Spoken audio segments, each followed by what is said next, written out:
Mateo, 10 na kabanata. At pinalapit niya sa kanya ang kanyang 12 alagad. At binigyan niya sila ng kapamahalaan laban sa mga karumal-dumal na espiritu upang mapalabas nila at upang kanilang mapagaling ang lahat ng sari-saring sakit at ang lahat ng sari-saring karamdaman. Ang mga pangalan nga ng 12 apostol ay ito. Ang una ay si Simon na tinatawag na Pedro, at si Andres na kanyang kapatid, si Santiago na anak ni Zebedeo, at ang kanyang kapatid na si Juan, si Felipe, at si Bartolome, si Tomas, at si Mateo na maniningil ng buwis, si Santiago na anak ni Alpeo at si Tadeo, si Simon na Cananeo, at si Judas Iscariote na siya rin sa kanya'y nagkanulo. Ang 12 ito'y sinugo ni Jesus at sila'y pinagbilinan na sinasabi, "Huwag kayo magsitungo sa alinmang daan ng mga hintil at huwag kayo magsipasok sa alinmang bayan ng mga taga-Samaria, kundi bagkus magsiparoon kayo sa mga tubang nangawaglit sa bahay ni Israel. At samantalang kayo'y nangaglalakad, ay magsipangaral kayo na mangagsabi, ang kaharian ng langit ay malapit na. Mangagpagaling kayo ng mga may sakit. Mangagpabangon kayo ng mga patay. Mangaglinis kayo ng mga ketong. Mangagpalabas kayo ng mga demonyo. Tinanggap ninyong walang bayad, ay ibigay ninyong walang bayad. Huwag kayong mangagbaon ng ginto, kahit pilak, kahit tanso sa inyong mga supot, kahit supot ng pagkain sa paglalakad, kahit 2 tunika, kahit mga panyapak o tungkod, sapagat ang manggagawa ay karapat-dapat sa kanyang pagkain. At sa alinmang bayan o nayo na inyong pasukin, siyasatin ninyo kung sino roon ang karapat-dapat, at magsitahan kayo roon hanggang sa kayo'y magsialis. At pagpasok ninyo sa bahay, ay batiin ninyo ito. At kung karapat-dapat ang bahay, ay dumuon ang inyong kapayapaan. Datapwat kung hindi karapat-dapat, ay mabalik sa inyo ang kapayapaan ninyo. At sino mang hindi tumanggap sa inyo, ni duminig sa inyong mga pananalita, pag alis ninyo sa bahay o bayang yaon, ay ipagpag ninyo ang alabok ng inyong mga paa. Katotohanan ang sinasabi ko sa inyo, higit na mapagpapaumanhinan ang lupa ng Sodoma at ng Gomora sa araw ng paghuhukom kaysa bayang yaon. Narito, sinugo ko kayong gaya ng mga tupa sa gitna ng mga lobo. Mangagpakatalino nga kayong gaya ng mga ahas at mangagpakatimtimang gaya ng mga kalapati.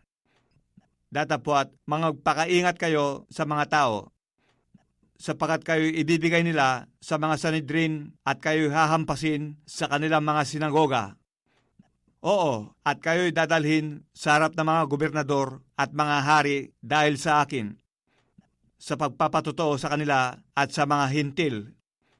Datapwat pagka kayo'y ibinigay nila, huwag ninyong ikabalisa kung paano o kung ano ang inyong sasabihin, sapagat sa oras na yaon ay pagkakaloob sa inyo ang inyong sasabihin, sapagat hindi kayo ang mga magsasalita, kundi ang Espiritu ng inyong Ama ang sa inyo'y magsasalita.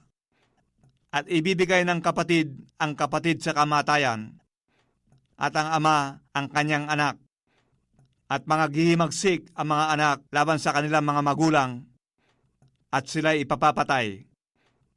At kayo'y kapuputan ng lahat ng mga tao dahil sa aking pangalan. Datapwat ang magtitiis hanggang sa wakas ay siyang maliligtas.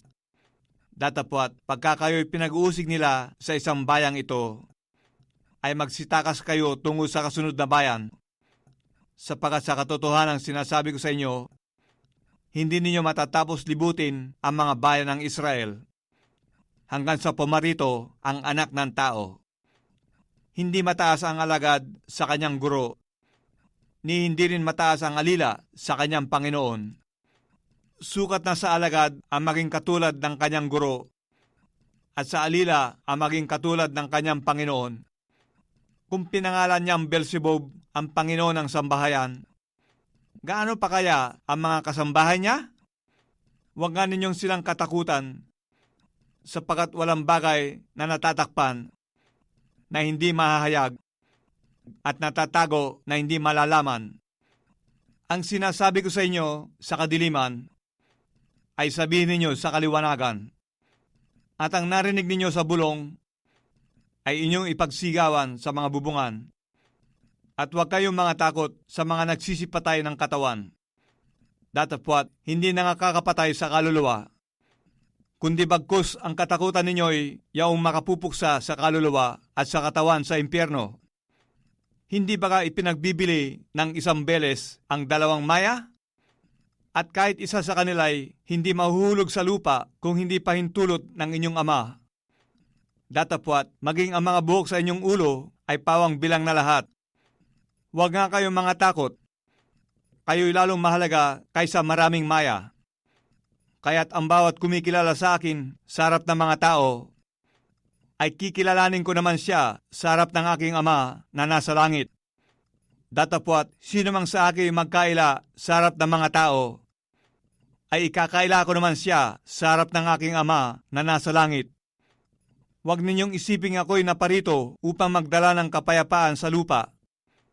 Hindi ako naparito upang magdala ng kapayapaan, kundi tabak. Sapagkat ako'y naparito upang papagalitin ng lalaki laban sa kanyang ama, at ang anak na babae laban sa kanyang ina, at ang manugang na babae laban sa kanyang biyanang babae. At ang magiging kaaway ng tao ay ang kanya ring sariling kasambahay. Ang umiibig sa ama o sa ina ng higit kaysa sa akin ay hindi karapat-dapat sa akin.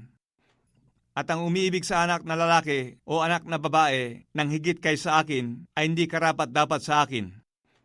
At ang hindi magpapasa ng kanyang krus at susunod sa akin ay hindi karapat-dapat sa akin. Ang nakasusumpong ng kanyang buhay ay mawawalan nito, at ang mawala ng buhay dahil sa akin ay makasusumpong niya iyon. Ang tumatanggap sa inyo ay ako ang tinatanggap, at ang tumatanggap sa akin ay tinatanggap ang nagsugo sa akin. Ang tumatanggap sa isang propeta dahil sa pangalan ng propeta ay tatanggap ng ganti ng isang propeta. At ang tumatanggap sa isang taong matuwid dahil sa pangalan ng isang taong matuwid ay tatanggap ng ganti ng isang taong matuwid. At sino man magpainom sa isa sa malilit na ito ng kahit isang sarong tubig na malamig, dahil sa pangalang alagad, katotohanang sinasabi ko sa inyo na hindi mawawala ang ganti sa kanya.